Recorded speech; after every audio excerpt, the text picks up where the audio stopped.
అంటే ఎక్కడో తెగిపోయిన బంధం, విడిపోయిన అనుబంధం. మిమ్మల్ని చూస్తే నేను అక్కడ ఉండేవాడిని, ఇక్కడ పనిచేస్తూ డ్రైవర్గా ఉండేవాడిని, మీ కింద ఉండేవాడిని. ఇప్పుడు ఒక ఇట్లాంటి ఉన్నతమైన స్థానంకి వచ్చి ఈ వేదిక మీద వచ్చాను.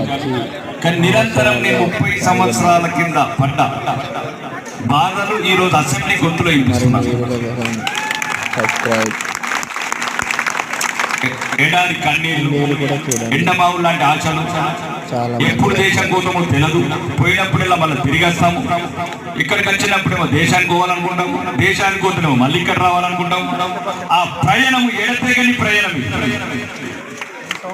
కాబట్టి ఇంకా పార్టీలు వేరైనా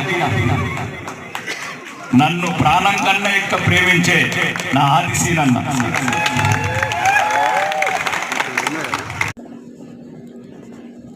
మస్కట్లో ఆర్మూర్ ఎమ్మెల్యే